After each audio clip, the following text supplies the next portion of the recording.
Hello, and welcome to the final chapter on rigging our train. And at the moment, this is what we've created. Excuse my jumpy mouse wheel. So we have the train kind of spinning on the spot, which is cool. We've created all our rigging. We've got our bone system. It's all looking nice. But I want this to now dynamically move along a track. So if I move a controller, train's going to move along the track, and the keyframe animation is all going to be handled for us. We're not going to have to manually calculate positions or anything. So definitely not as difficult or scary as it sounds. It's going to require the smallest amount of maths. And we're going to start by moving backwards and forwards along a straight track. And then we'll do like a curved track. But I like to do things kind of iteratively so that we can understand what's involved in each step and use that in different projects rather than, I just don't want to teach you how to do like one thing and only apply it to that. So let's get into it. So this is our current setup, and if you want to jump in to this point and you haven't followed the rest of the series, you can, as ever, little plug, grab all the source files from my Patreon. It's $5 a month, and it will give you access to everything, all the intermediate saves, all the source files, and anything that you can do to help me out is really appreciated. I want to keep being able to put this stuff out for free and spend as much time on it as possible. And your support really helps me there. So even if it's just for a like, a comment, a share, checking out my itch store, it's massively appreciated. Okay, plug over. Let's get into it. So you'll remember from before, if we have a look at our rigging, so go to our train rig, we have this wheel control. If we go into pose mode, I just need to bring back my bones so we can see them. This wheel control here, as we rotate it, it's controlling everything else. So we currently have some animation keyframes, so we're just going to select all of those and delete the keyframes, and then we'll set our rotation to 0. What I want to be able to do is move all of the objects in the scene from one controller. So we're going to make an empty. So we'll just go back into our object mode, and we'll hit Shift and S to take cursor to world origin, and then Shift and A, and we'll make an empty, and we'll just pull this all the way up. We're going to name this train controller empty, just so we don't lose track of it. And then before we select everything and parent it, I'm actually going to hide our coupling rods because I don't want to break the parenting that's already in place there. So it's going to be a little bit tricky to see everything. So I might just hide let's just hide our, can I hide our train rig? So I'm just going to hide that. So we're just going to select these, and we also want this bolt here. I'm going to do the same on the other side. And annoyingly, everything's kind of covered up behind, but should be these ones. And then I'm just going to hit H to hide.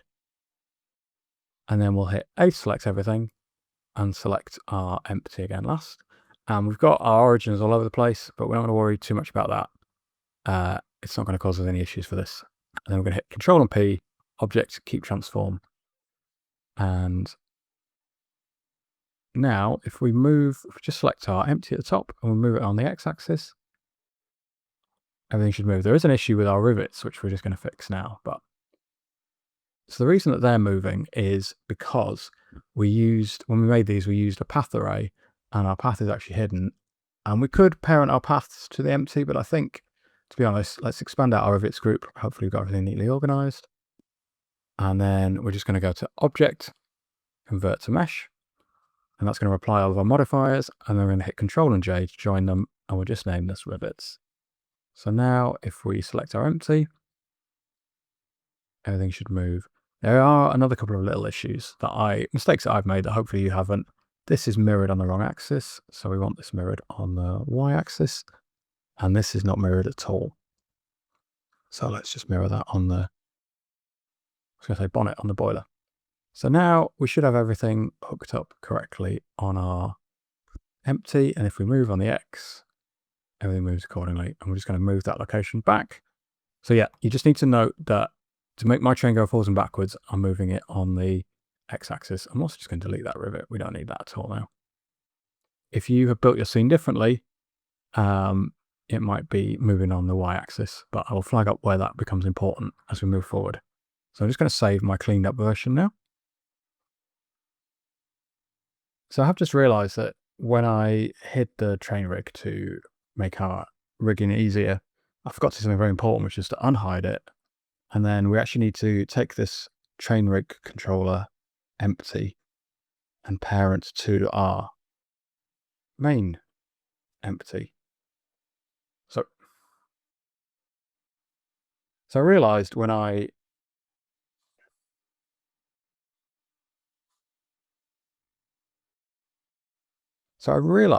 hid our train rig that I didn't actually then parent it to our empty. So we just need to do that now. So we'll select our train rig and then our controller empty, Control P, keep transform, and our bone should now move as well, which is very important. We're going to have all sorts of problems if I didn't do that. So now, if we go into if we now expand out our empty, because everything is now parented underneath that. So we need to go back to our train rig, and if we choose our armature and go to pose, you remember that everything has been driven by this bone here. And what we need to do is use something called a driver to take the movement of this empty along the X, divide it by the radius of this wheel to output our rotation in Z. So pretty simple maths. And if we right click on this and choose add driver, it'll go purple and it gives us a slightly scary looking mathematical equation box. But it's actually very simple. We need to focus on this expression, which has a variable already put in. And if we look down at our input variable, you can see that at the moment it's not assigned to an object. So if we click on this and choose train controller empty, and then click off, if we now move our empty, and we'll need to go back into object mode, the wheel rotation is not going to be correct, but we should see some movement as we move our empty. Perfect. So now we actually need to put in the correct equation. So we'll go back to our driver. But before we do that, let's just have a look at our wheel, because we know that we want the radius of this. So if we get the diameter, which is either the X or the Z value, because this is in a square bounding box. So we'll just pick up this and copy it. And then we'll go back to our armature and go to pose mode. And then if we right click and edit our driver, we've already got our variable in, which is our movement along the X axis. So we then want to divide by this value, which is our diameter. So we want half of that. So if we just bracket this off, you remember from your high school maths that we need to bracket that operation so it's done independently. That should give us the radius. And again, you won't see anything change on screen, but if we go to object mode and then move on the X axis, our wheels are now moving the correct amount, but they're moving the wrong way. So again, easy fix for that. We go back to our armature one more time. You get very good at scrolling back and forth. And pose mode, edit our driver, and then type in our negative in front of the variable. That should now move the correct way. Perfect. And let's kind of show this off properly. So we can keyframe some animation. Let's just expand our timeline to give ourselves a little bit more space. So I forgot where my frames are hidden. Here we go. Let's make it like, let's give ourselves 200 frames to work with. So we'll start from 0 and then we'll keyframe that on the X. And then we'll get to say 70. It doesn't really matter. I'm just making stuff up. Move it forward, keyframe it there. Let's then keyframe back. Something like this. Keyframe again. And then want to finish up where we started. So set location to 0. Then if we hit space, and we can hide our bones so we can see our rigging gear working properly. And you might notice that I've forgotten to unhide our coupling rods. So Alt-H to unhide them, and that should now have everything working properly. Remember, we just hid them so we didn't break the hierarchy from the previous rig. So there we go. We've got a very simple train moving backwards and forwards rig. And my computer's struggling a little bit to play back all these objects in real time, but you might have some kind of supercomputer. But yeah, okay, so that is our simple straight line movement done. Let's move on to making it follow some kind of track. We've done a lot of the difficult work already, so it should be simple. So the next step is to make this follow some kind of looping train track. And we're not going to actually make the meshes for the train track in this. We'll do this in geometry nodes, and we'll make some kind of like automatically procedurally generating train track, which would be cool using geometry nodes. But for now, we'll just make it follow an invisible path.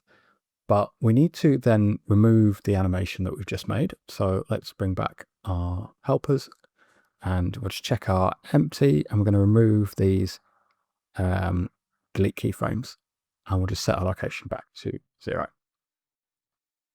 So if we go to top view and we hit Shift and A, mesh, and also not mesh, we want a curve. I'm going to make a Bezier curve, and it's a little bit hard to see. We're just going to scale it out. And I don't find Bezier curves the easiest to work with, but it's a case of like selecting the handles and just creating the path that you want. So I'm going to make something very simple. So to start with, I'm actually just going to extrude around something like this. And then we're going to right click and choose toggle cyclic, and that'll close off the path. And then it's just a case of kind of rotating to make roughly the shape that you want. And yeah, try not to get too confused doing this. So the trick is to treat the center point differently to the handles. So get the center point where you want it, and then use the handles to set your curve path. So maybe we'll do something a bit like this. Whoop.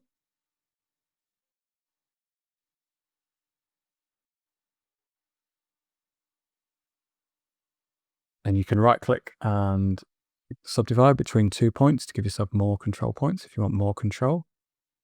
So maybe we can subdivide here as well. And then I'm just going to hit A to select everything, right click. And where it says set handle type, I'm going to set it to automatic. And that's maybe kind of smooth more than I wanted, but there we go. That's quite a nice little interesting train track. It's definitely something to work with for now. And we'll just check we're all setting flat on the axis, which we are. So now we have our path. Let's name this train track Bezier, or whatever you want to call it, just so we can keep track of it. And then we'll select our empty, and we're going to add a constraint, and we're going to use the follow path constraint. So we should now be able to, let's use the eyedropper for this, train track Bezier, and it's going to snap to all sorts of weird places, but we're not going to worry about that yet. So we're going to choose fixed position, follow curve, and we want our forward axis to be X. And we should have set our location to 0, and then actually just pull it up so that it's sitting on our track. So something like that. And then if we move our offset factor, so at the moment it's moving backwards, but it is following the track. So that's doing everything we want. And actually, if we set our forward axis to -X, it will flip in the correct direction. So now moving on our track as we move this, it's going to move between 0 and 1. And it's kind of right. Like it, for the most part, if you weren't looking too closely, our wheel motion is correct, but I'd like to get it perfect. So the first thing we're going to do is set our offset factor back to 0, and we're going to keyframe this end of the animation. And then at the other end, frame 200, we're going to set this to 1, and it should look like it's staying in exactly the same place. And then we're going to hit I to keyframe again. And if we play it, we'll see, let's not worry about the fact that our wheels are moving in the wrong direction and all the rest of it. Our train's following around the track.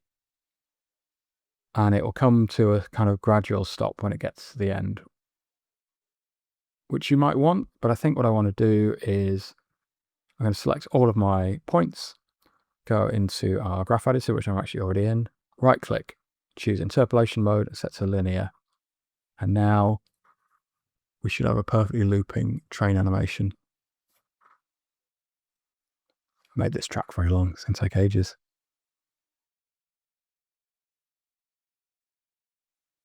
Great. So now we just need to fix up our maths. And before we go any further, I just want to make sure that I've applied the scale of this path, which might break things. So we'll just apply our scale. Yeah, and it's just meant that our train has moved into the wrong position now. So we can just select our empty, move it up. We just need to make sure that our train track is reporting the correct sizes. So yeah, the scale is all set correctly now. And now we're going to do probably the scariest thing on the entire course. We're going to use a bit of Python because we want to work out exact length of this entire track. So if we change our dope sheet view to Python console, and I'm going to give you the code to paste in, it'll be in the description. And if we hit enter to run this, we just need to make sure that our path is selected. Let's try again. There we go. So that's outputting a value of 133 and then loads of decimal points. We want all of those. So now if we go into object mode with our, so we don't want object mode, we want our rigging selected again. So I'm just going to scroll past a lot of things that aren't relevant. Wheel control, and we'll go into pose mode. And then you'll remember if we right click, we can edit the driver. So what we actually want to do is multiply this variable by our track length. And we're just going to enclose this in brackets just to make sure that that operation is being treated separately. I'm also going to get rid of this negative because we're now pointing in the right direction. So we're nearly there.